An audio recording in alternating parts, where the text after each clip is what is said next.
التمش حسین بہار India سے، کوئی بھی لڑکی یا عورت اپنا سر کھول کے وضو کر سکتی ہے یا نہیں؟ وضو ہوگا یا نہیں؟ سر کے بالوں پر باپ یا بھائی کی نظر پڑتی ہو تو اس بارے میں بتائیں۔ دیکھیں، سر کے بالوں کا پردہ اپنے محرم رشتوں سے نہیں ہے، جو بھی محرم رشتے ہیں باپ بھائی، ان سے عورت کے لیے پردہ فرض نہیں، غیر محرم سے پردہ فرض ہے۔ تو بھائی باپ وغیرہ کے سامنے سر کے بال کھولے جا سکتے ہیں، لیکن افضل یہی ہے کہ نہ کھولے جائیں۔ عام طور پر اچھے خاندانوں میں جن میں حیا زیادہ ہے، عام طور پر ان کی خواتین سر پہ چادر ہی رکھتی ہیں، تو لیکن لازم نہیں ہے، تو اس لیے چہرہ یعنی سر کھول کے ان کے سامنے وضو کرنے میں کوئی حرج نہیں ہے۔ عورت کے لیے گھر میں سر کھلا رکھنے کا حکم۔ بنت عبداللہ اتر پردیش انڈیا سے، اتر پردیش یو پی، جہاں ہمارے باپ دادا بھی یو پی سے ہی آئے ہیں، سنسار پور سے، تو یو پی سے انہوں نے پوچھا۔ یو پی سے جب کسی کا فون آتا ہے نا تو وہ جو اردو بولتے ہیں مجھے بڑی اچھی لگتی ہے، کیونکہ مجھے اپنے والد اور دادا یاد آتے ہیں اس میں۔ دادی، وہ ہماری دادی اور والد جو اردو بولتے تھے نا، وہ بالکل وہی اردو تھی جو اب یو پی سے کسی کا فون آتا ہے تو وہ جو اردو بول رہا ہوتا ہے، مجھے بڑا اچھا لگتا ہے ان کا اردو بولنا،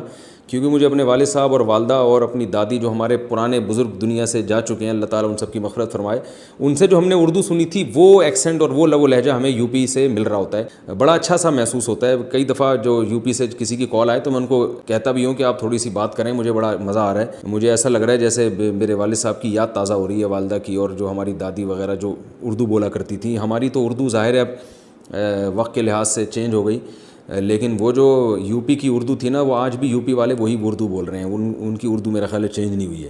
تو انہوں نے کہا ہے کہ عورت کے لیے گھر میں سر کھلا رکھنے کا حکم۔ کیا گرمی کی وجہ سے لڑکی گھر میں والد اور بھائی کے سامنے صرف گلے میں دوپٹہ ڈال سکتی ہے؟ اگر سر نہ ڈھانپے تو کوئی حرج تو نہیں ہے؟ جائز ہے، سر چھپانا والد اور بھائی کے سامنے لازم نہیں ہے، لیکن بہرحال حیا عورت کی زینت ہے، اگر سر پہ چادر ڈال لیں تو اچھا ہی ہے، یہ برا نہیں ہے۔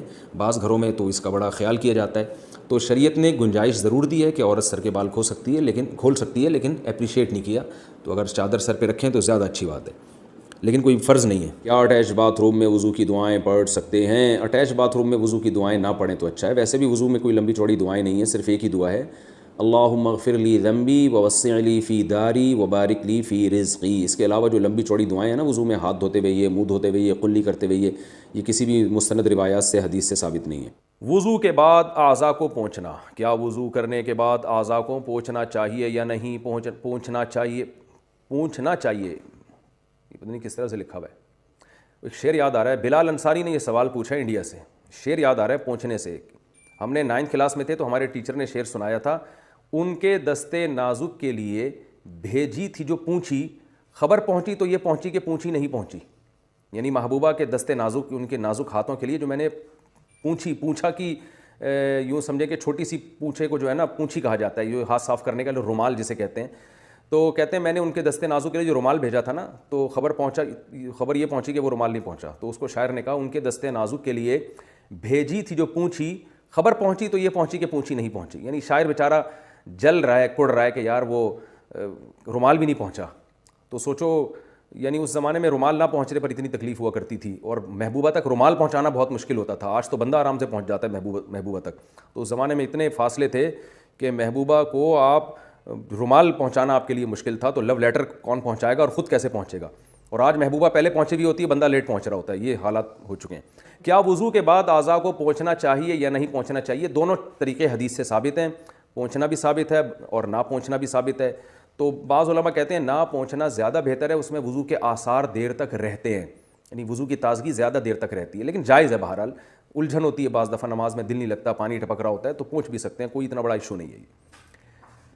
تیسری اور چوتھی رکعت میں قراءت کتنی کی جائے؟ فرض نماز اکیلے پڑھی جا رہی ہو تو تیسری اور چوتھی رکعت میں سورہ فاتحہ کے بعد کوئی سورت پڑھی جائے گی یا نہیں پڑھی جائے گی؟ نظام الدین انڈیا سے، نہیں پڑھی جائے گی۔ کسی نے پڑھ لی تو یہ بھی جائز ہے، گناہ نہیں ہے، اور سجدہ سہو واجب نہیں ہوتا، لیکن بہتر یہی ہے کہ سورہ فاتحہ کے بعد رکوع کر لے، کیونکہ فرض کی تیسری اور چوتھی رکعت بس سورہ فاتحہ، اس کے بعد نہیں ہے۔ قضا نمازیں بیٹھ کر پڑھ سکتے ہیں؟ قضا نمازوں کا آسان طریقہ۔ قضا نمازیں بیٹھ کر پڑھ سکتے ہیں یا نہیں؟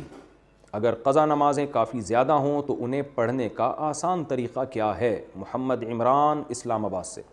دیکھیے، فرض نماز شرعی عذر کے بغیر بیٹھ کر پڑھنا جائز نہیں ہے، اگر پڑھ لی تو نماز ادا نہیں ہوگی، خوب سمجھ لیں، وہ کھڑے ہو کر ہی پڑھنی پڑے گی آپ کو۔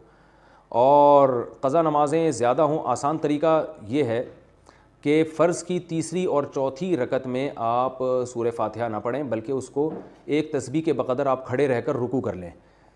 اگرچہ یہ طریقہ خلاف سنت ہے، لیکن بہت زیادہ نمازیں جمع ہو گئی ہیں، ان میں ٹائم بہت لگ رہا ہے، تو پھر اس طریقے پر عمل کیا جا سکتا ہے کہ فرض کی تیسری اور چوتھی رکعت کو آپ، کیونکہ اس میں قرات کرنا واجب نہیں ہے، ممکن ہے بہت سے لوگ یہ فوراً حدیث پیش کر دیں لا صلاۃ الا بفاتحۃ الکتاب، سورہ فاتحہ کے بغیر نماز ہی نہیں ہوتی، تو سورہ فاتحہ کے بغیر حدیث میں آتا ہے نماز نہیں ہوتی، یہ نہیں آتا کہ رکعت ہی نہیں ہوتی۔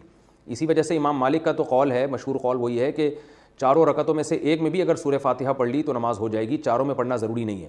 لیکن حنفیہ کا قول یہ ہے کہ پہلی دو رکعتیں وہ دوسری پہلی کے مشابہ ہے، یہی وجہ ہے کہ سفر میں آخری دو رکعتیں ساقط ہوتی ہیں، پہلی برقرار رہتی ہیں، تو پہلی دو کا وہی یعنی دوسری کا وہی حکم ہے جو پہلی کا ہے، اس لیے پہلی دو میں تو واجب ہے، آخری دو میں واجب نہیں ہے۔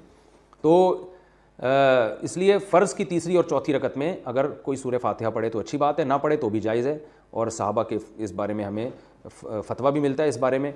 تو اس لیے فرض میں اگر آپ تخفیف کر لیں تیسری اور چوتھی رکعت میں، تھوڑی دیر کھڑے رہ کر بس رکوع کر لیں تو بھی ادا ہو جائے گی، لیکن یہ بہتر نہیں ہے، بہتر یہی ہے کہ آپ سورہ فاتحہ پراپر طریقے سے پڑھیں۔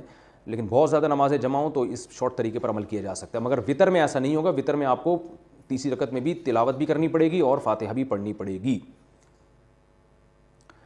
وضو میں دانت سے خون آئے تو کیا حکم ہے؟ وضو کے دوران دانتوں سے خون نکلتا ہو تو وضو ہوگا یا نہیں؟ نیز عام حالات میں دانت سے خون نکلے تو اسے نگلنا حرام ہوگا یا نہیں؟ محمد شہباز انڈیا سے۔ دیکھیے، وضو کے دوران اگر دانت سے خون نکل آیا تو ہلکا سا خون ہے تو کوئی فرق نہیں پڑتا اس سے، لیکن اتنا خون ہے کہ تھوک پہ غالب آ گیا، یعنی آپ نے جب تھوک پھینکا تو اس میں سرخی زیادہ ہو تھوک کم ہو، سرخ پنا زیادہ آ جائے تو وضو ٹوٹ جائے گا، پھر اس کو یوں سمجھا جائے گا جیسے خون نکل کے بہہ گیا ہے، اور ایسے خون کو نگلنا بھی حرام ہے کیونکہ بہتا ہوا خون ہے۔